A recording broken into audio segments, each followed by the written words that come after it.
13 अगस्त 1980 ईद उल फितर की नमाज गाह में एक ऐसा नरसंहार हुआ था जिसमें अनेक लोग शहीद हुए थे। ये दर्द भरा मंजर जिसने भी देखा था वह जिंदगी भर नहीं भूला और जिंदगी भर इस दर्दनाक मंजर को याद कर रोता रहा। इस कयामत के मंजर की कुछ यादें आज भी मेरे भी जहन में पेवस्त हैं, जिनको मैं कौसर अली फैजगंज निवासी कभी भूल नहीं सकता।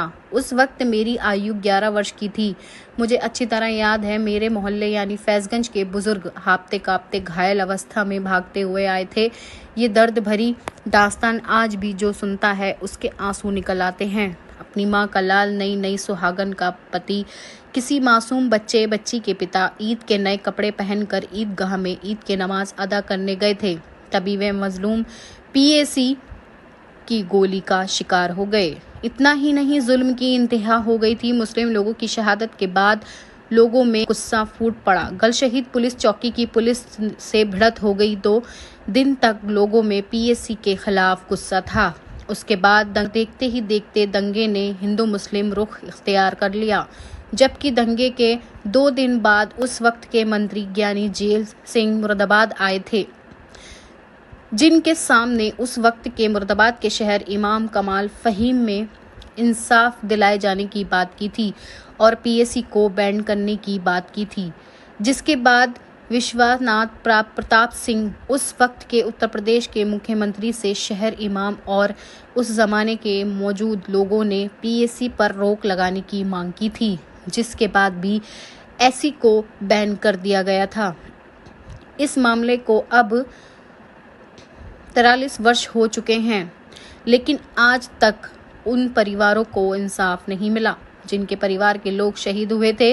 इस हृदय विदारक दंगे के मामले में लगातार मुस्लिम लीग लोग द्वारा पिछले 42 वर्ष से मुरादाबाद के कलेक्ट्रेट पर प्रदर्शन कर ज्ञापन दिया जा रहा है, लेकिन आज तक उन परिवारों को इंसाफ नहीं मिला है, जिनकी रूह की है पुकार कर कह रही है कि इंसाफ चाहिए। इस मामले में मुस्लिम लोग कौसर हयात खान कहते हैं कि पिछले 43 वर्ष में अब कैसे भाजपा सरकार को इंसाफ दिलाने की याद आई, जबकि भाजपा की प्रदेश और देश में पहले भी सरकार रही है और आज भी है। क्या ये कहा जा सकता है कि कांग्रेस का जनाधार अब बढ़ने लगा है, जिससे आज से लगभग 43 साल पहले मुरादाबाद की ईदगाह में 13 अगस्त 1980 को मुसलमानों का बहुत बड़ा कत्लेआम हुआ था और ये कहा गया था कि ये एक सांप्रदायिक दंगा था। हालांकि 13 अगस्त 1980 को के दिन, उससे पहले और उसके बाद तक 3-4 दिन बाद तक कोई सांप्रदायिक तनाव या सांप्रदायिक दंगा नहीं था। 13, 14, 15, 13 को जो पुलिस ने गोली चलाई सीधी नमाज पढ़ते हुए लोगों पर और हज़ारों मुसलमानों को शहीद किया। उसके बाद 14 और 15 में शहर में बिल्कुल सुकून था। 14 में केंद्रीय गृह मंत्री ज्ञानी जेल सिंह भी आए थे और किसी तरह के, लेकिन बाद में अधिकारियों ने अपनी जान बचाने को या उसे दूसरा रूप देने को उसे सांप्रदायिक दंगे में तब्दील किया। पहली बात तो यह है कि ये कोई सांप्रदायिक दंगा नहीं था, ये मुसलमानों का एक कत्लेआम था। दूसरी बात यह है कि इसकी एक जांच, आधी अधूरी जांच उस वक्त की कांग्रेस हुकूमत ने कराई और उसको बड़े खुफिया तरीके से उसकी रिपोर्ट बनवाई और रिपोर्ट बनवाकर उसको ये कहकर कि ये गोपनीय है और उसको बंद रख दिया गया। लेकिन आज 40 साल के बाद योगी सरकार ने उस गोपनीय रिपोर्ट को मंजर आम पर लाने की बात की है। मेरी समझ में नहीं आता कि योगी सरकार ऐसा क्यों कर रही है। योगी सरकार का मकसद सिर्फ और सिर्फ पुराने जख्मों को कुरेदना है और किसी न किसी तरह एक सांप्रदायिक तनाव और इस तरह का एक सांप्रदायिक जहन पैदा करना है। मुसलमानों के साथ इंसाफ नहीं हुआ, लेकिन अगर मुसलमानों को इंसाफ देना है तो योगी सरकार ये ऐलान करे कि हम इस दंगे की उच्च स्तरीय जांच कराएंगे, जो कि मुस्लिम लीग बराबर 40 साल से करती आ रही है।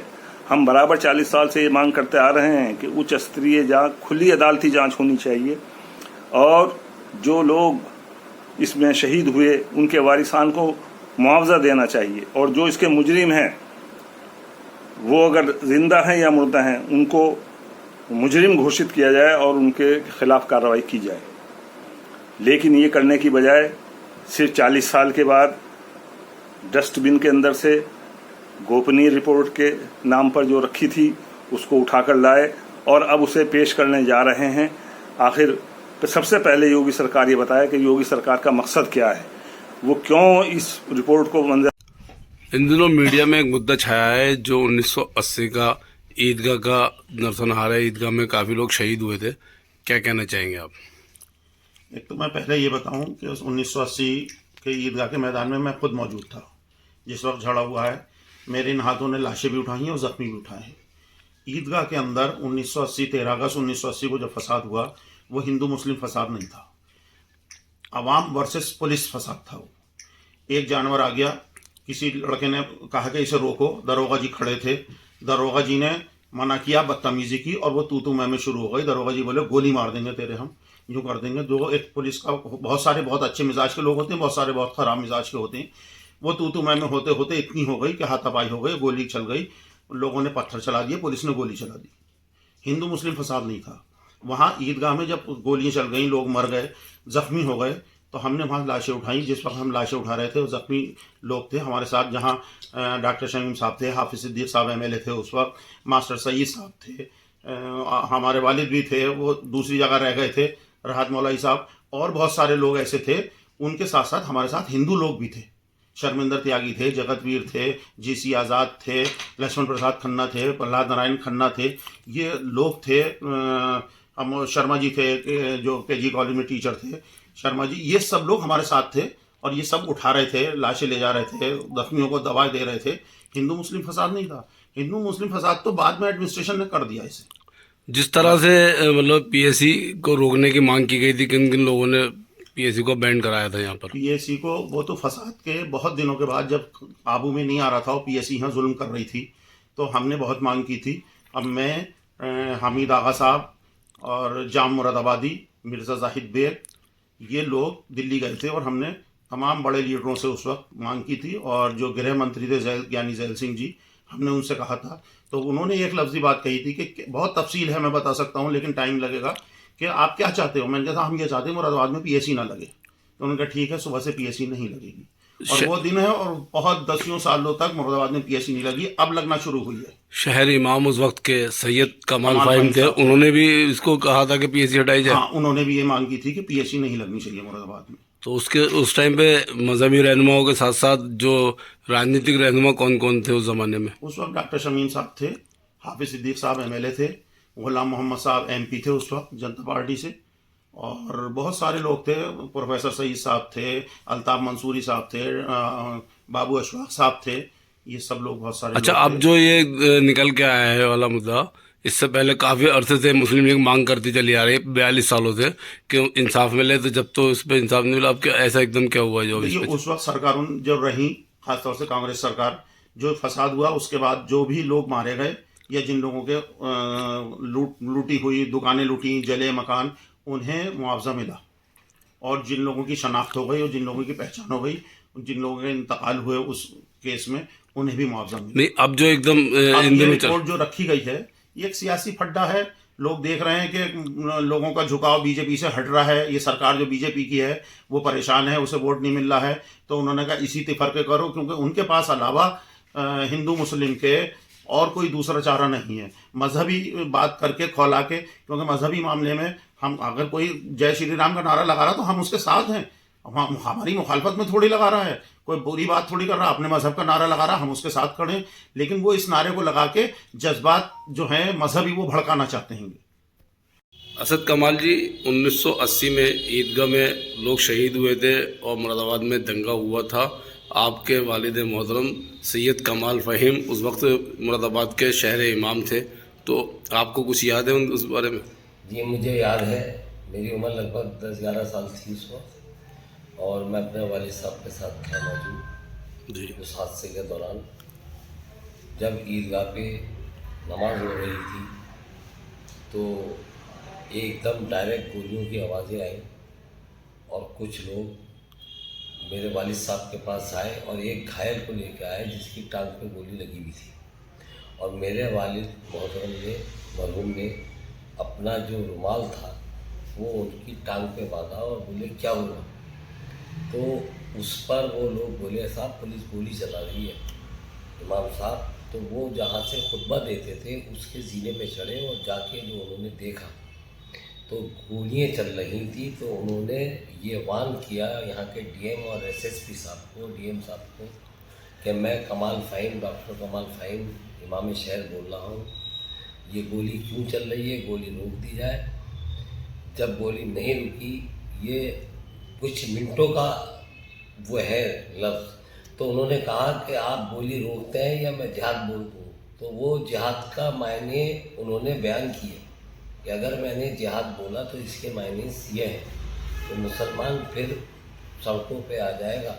तो गोली रोकी गई।